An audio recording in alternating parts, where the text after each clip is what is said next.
အားလုံးပဲမင်္ဂလာပါကျွန်တော်ကတော့ data work ကွန်ပျူတာသင်တန်းကျောင်းကပါကျွန်တော်သင်တန်းကျောင်းမှာနေ Photoshop CS5 ကိုသုံးပြီး text file ရေးဆွဲနည်းကိုဖော်ပြပေးထားပါတယ်ကျွန်တော်သင်တန်းကျောင်းမှာ graphic design ကိုနေဖြင့် Photoshop Illustrator Indesign စာရာ စက်ချက်လေးမျိုးကိုသင်ကြားပေးပါတယ်သင်တန်းကာလအနေဖြင့်2လဖြင့်သတ်မှတ်ပေးထားပြီးသင်တန်းကြေးအနေဖြင့်တစ်သိန်း2000ဖြင့်သတ်မှတ်ပေးထားပါတယ်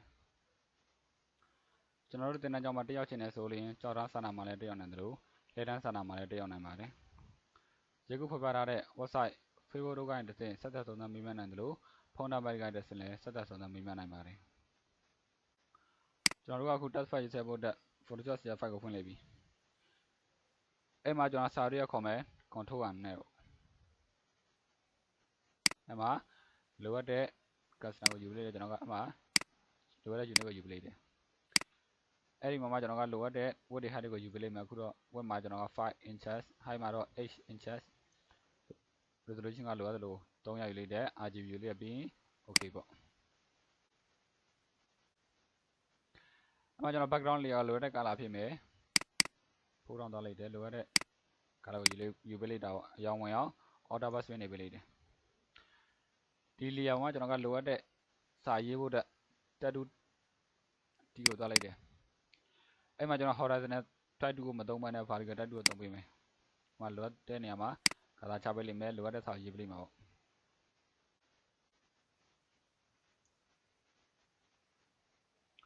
သူ့ကို select ပေးမယ် control A နဲ့ပြီးတဲ့အခါမှာလိုအပ်တဲ့ color ကိုပြောင်းပေးလိမ့်မယ်သူ့ကိုလိုအပ်တဲ့နေရာမှာ shader ပေးလိမ့်မှာပေါ့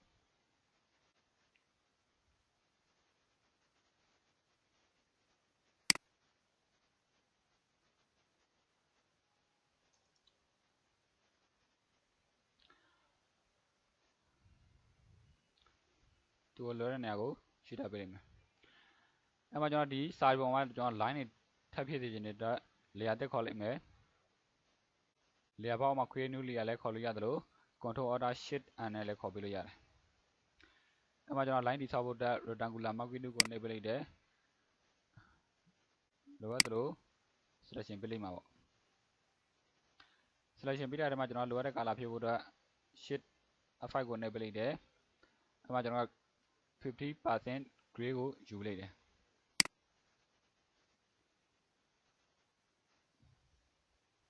အဲ့မှာအခုတော့ကျွန်တော်ကစလုံးတစ်လုံးတော့ဖုံးသွားပြီတခြားစလုံးတွေပါကျွန်တော်ကဒီ line ကိုဖုံးသွင်းခြင်းတဲ့အတွက် control alt T ကိုနှိပ်ပေးလိုက်တယ်လိုအပ်တဲ့နေရာကိုရွှေ့ပေးလိုက်တယ်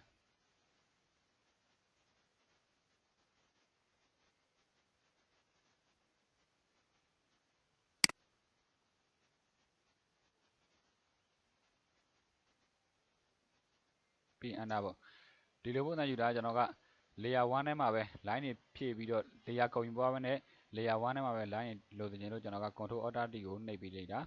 ပြီးတော့ကျွန်တော်ဒီအောက်က AC ဆိုတဲ့ line မှာထပ်ဖြည့်စေချင်တယ်အဲ့ဒါကျွန်တော်ကဒီ select media line layer ကိုကျွန်တော်က control alt shift T ကိုထပ်နှိပ်ပေးလိုက်တယ်သူ့လည်းကျွန်တော်ကလိုအပ်သလို transform ပြုလုပ်ပြီးတော့ control T ကိုကန်ပေးလိုက်တယ်လိုအပ်သလို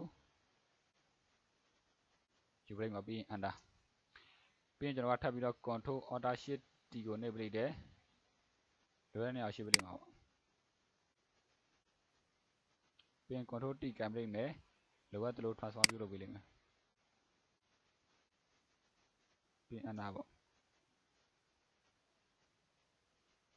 ထပ်ပြီးတော့ control alt shift T ကိုထပ်ပေးနေပေးတယ်လိုအပ်သလို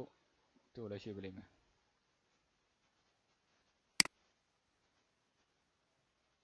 ပြီးရင် enter ပေါ့ပြီးရင်စတိုင်ဖြောင်းမယ် control D နဲ့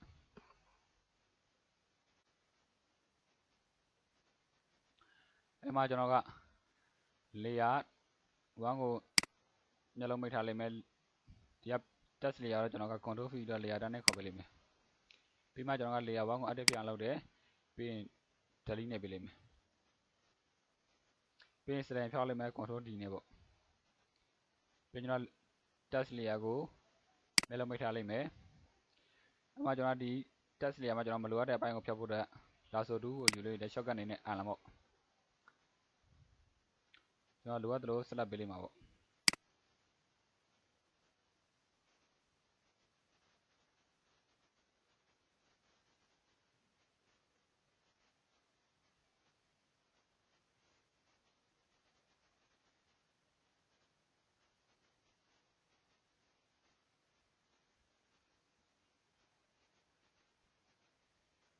ပြီးရင် delete ပေါ့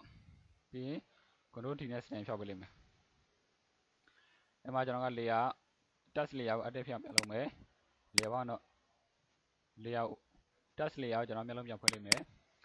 text layer ဘောင်းတော့ edit ဖြောက်ပြလုပ်ပေးလိုက်မယ်ပြီးတဲ့အခါမှာ selection tool ကိုင်လိုက်မယ်ပြီးတဲ့အခါမှာလိုအပ်သလိုရှင်းပေးလိုက်မယ်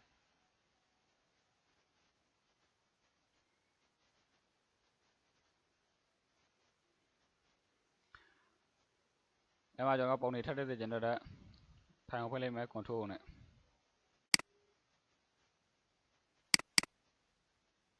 ကျွန်တော်လိုအပ်တဲ့ပုံတွေကိုယူထားပေးလိုက်မှာပေါ့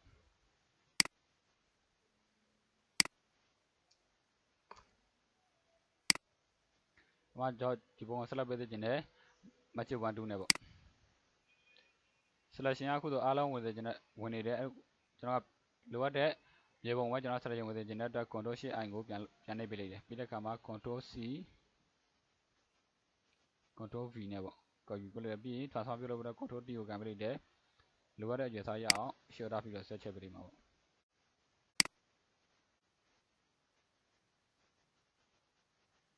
ဒီမှာ under ဒီမြေပုံကိုလည်းကျွန်တော်ကလိုအပ်တဲ့ color ဖြည့်ဖို့အတွက်သူ့ကို control ဖိပြီးတော့ layer တစ်နဲ့ခေါ်ပေးလိုက်မယ်သူလည်းလိုအပ်တဲ့ color ဖြည့်ပေးလိုက်မှာပေါ့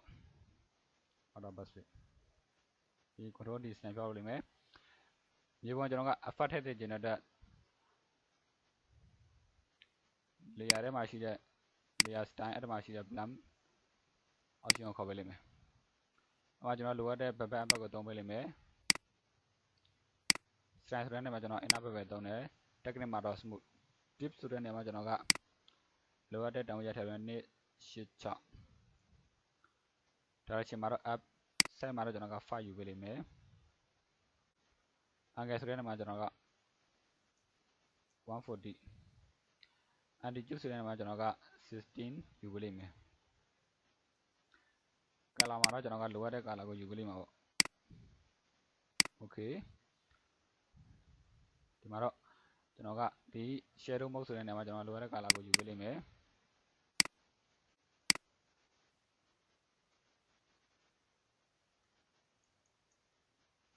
ဒီလိုအနာပေါ့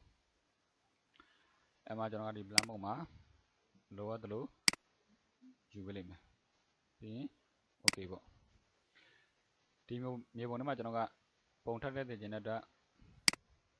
ဖိုင်ကိုဖွင့်လိုက်မယ် control O နဲ့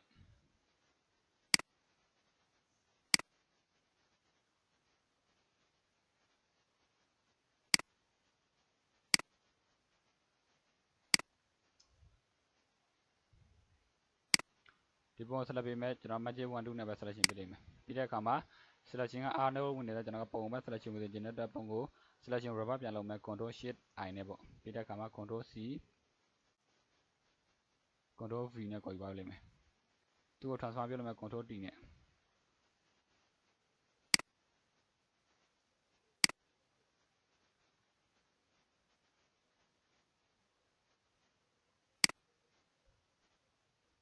ဒီအနာပေါ့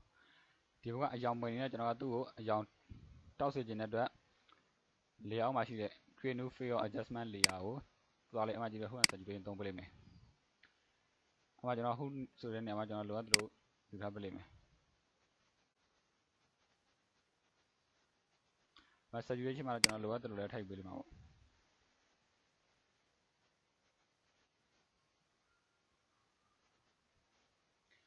ပြီးတော့မှကျွန်တော်ကဒီ hook and saturation သုံးထားတဲ့ layer ကို blend mode ကိုသွားပေးလိုက်တယ်အမှလိုအပ်ဆိုကျွန်တော် highlight ကိုယူပေးလိုက်မယ်ပြီးအနာပေါ့အမှကျွန်တော်ဒီမြေပုံကလည်းကျွန်တော်ကလိုအပ်တဲ့ပုံကိုခုထပ်ထည့်ဖို့အတွက်ကျွန်တော်ကပုံလေးအောင်သွားပေးလိုက်တယ်မှာလိုအပ်တဲ့ပုံမှဆက်ရေးပြီးတော့ control shift i နဲ့ selection ပြောင်း rubber ပြန်လုပ်နေမယ်ပြီး control c control v ပေါ့ control d ကံပေးလိုက်တယ်လိုအပ်သလိုလွှဲနောက်ရှိပေးလိုက်မယ်ဒီပုံမှာကျွန်တော်ကလှည့်စေချင်တဲ့သူ့ပုံမှာ transform ပြုလုပ်ထားတဲ့ပုံမှာ right click နှိပ်တယ်ပြီးတဲ့အခါမှာ horizontal ကိုယူပေးလိုက်မယ်လိုအပ်သလို shift ပြီးတော့ transform ပြုလုပ်ပေးလိုက်မှာပေါ့ဒီ under ဒီမှာကျွန်တော်က ပုံထပ်တဲ့ကျင်တဲ့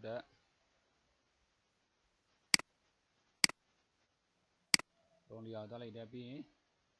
သူ့ကို magic wand နဲ့ select ပေးလိုက်မယ် selection ကို revert ပြန်လုပ်မယ် control shift icon နဲ့ပေးလိုက်မယ်ပြီးတဲ့အခါမှာ control C control V နဲ့ခေါ်ယူပါလိမ့်မယ်ပြီးရင် transform ပြုလိုက်မယ် control D နဲ့တော့ share ထားပြီးတော့ transform ပြုလုပ်ပေးလိမ့်မယ်ပြီး enter လိုတဲ့နေရာကို shape ပေးလိုက်မှာပေါ့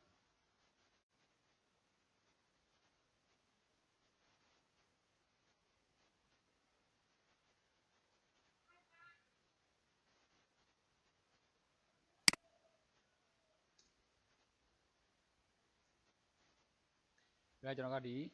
ပုံလျာကို text layer အောက်ကိုချတဲ့ကျင်တဲ့အတွက်ကျွန်တော်ကသူ့ကို text layer အောက်ကိုရောက်အောင်ပို့ပေးလိုက်မှာပေါ့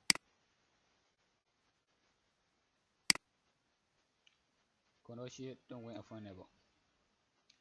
ပြီးတော့ကျွန်တော်က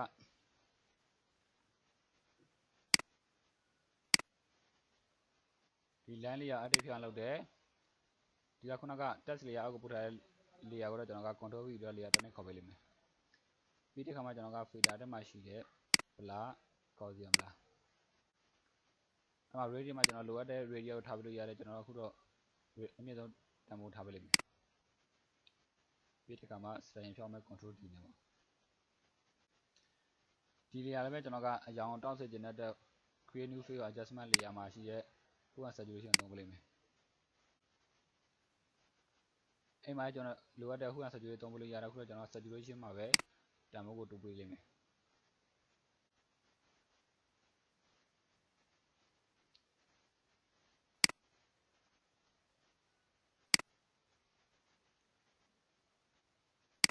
ဒီကကအောက်နေရောက်နေတယ်ကျွန်တော်လိုအပ်သလိုနေရာချထားပေးလိမ့်မှာပေါ့ဟုတ်ကဲ့အခုဆိုရင်ကျွန်တော်တို့ tab file ရေးစနေပြီးပြီအဲ့တော့အားလုံးကိုကျေးဇူးတင်ပါတယ်